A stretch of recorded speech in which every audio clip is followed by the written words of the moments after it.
শেখ হাসিনা এবং অন্য দুইজন অর্থাৎ সাবেক স্বরাষ্ট্রমন্ত্রী আসাদুজ্জামান খান কামাল এবং সাবেক আইজিপি চৌধুরী আবদুল্লাহ আল মামুন, যিনি এই মামলার অ্যাপ্রুভার, তাদের বিরুদ্ধে সাক্ষ্য গ্রহণের দিনে আমরা 6 জন সাক্ষীর হাজিরা দিয়েছি।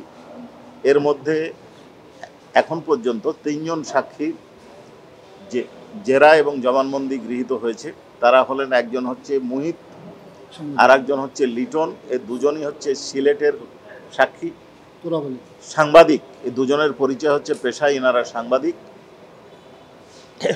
সিলেটে যে সাংবাদিক তোরাব আলীকে তার পেশাগত দায়িত্ব পালনের সময় পুলিশ কর্তৃক হত্যা করা হয়েছিল, সেই ঘটনার বর্ণনা অপর সাংবাদিক মুহিত দিয়েছেন এবং তিনি তার সাক্ষ্যে কিভাবে তাকে হত্যা করেছে, কারা অর্থাৎ কাদের উপস্থিতিতে গুলি করা হয়েছে তার বর্ণনা দিয়েছেন।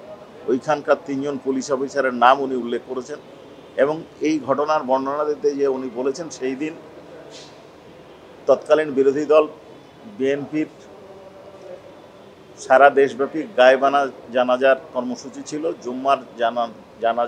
জুম্মার নামাজের পর জানাজা শেষে যখন এটা জিন্দাবাজারের দিকে যাচ্ছিল মিছিলটা, সেই মিছিলের পেছন থেকে পুলিশ কোনো কারণ ছাড়াই আক্রমণ করে। এই আক্রমণে সারা শরীরে গুলিবিদ্ধ হয়ে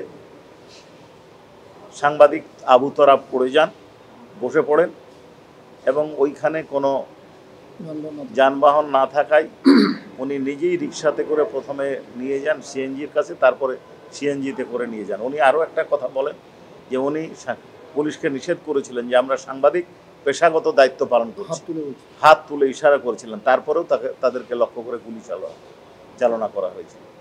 আর বাকি যে সাক্ষ্যগুলো, আরেকজন সাক্ষী আরেক পত্রিকার সাংবাদিক, উনি একই ঘটনার বিবৃতি করবেন বা বিবৃতি দিবেন, এই কারণে তাকে আমরা টেন্ডার করেছি। আসামি পক্ষ থেকে তাদের জেরা করা হয়নি।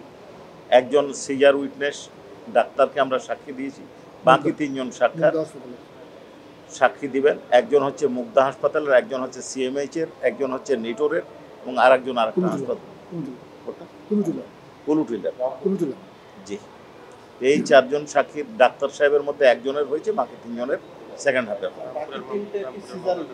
জি ডাক্তার জি, আচ্ছা আমি বলি, তারা এই মামলায় তারা বলেছেন যে আমি যেদিন জবানবন্দি দিয়েছি অর্থাৎ আয়ুষ সাহেবের কাছে বক্তব্য দেওয়ার পরে ওনাই আল জাজিরা এবং বিবিসিতে যে ডকুমেন্টারি সেটা দেখেছেন, তাতে গুলি চালানোর জন্য সরাসরি নির্দেশ দিয়েছেন তৎকালীন প্রধানমন্ত্রী শেখ হাসিনা। এই ঘটনার বিবৃতি দিয়েছেন, উল্লেখ করেছেন এবং উনি আরও বলেছেন যে এই ঘটনা সাবেক স্বরাষ্ট্রমন্ত্রী এবং সাবেক আইজিপি চৌধুরী আবদুল্লাহ আল মামুন এই ঘটনাগুলোর জন্য সরাসরি দায়ী।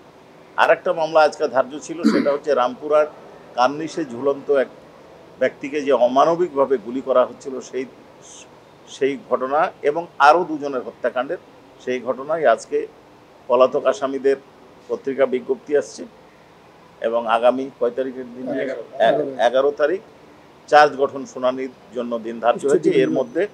এর মধ্যে অনারেবল ট্রাইব্যুনাল স্টেট ডিফেন্স নিয়োগ করবেন।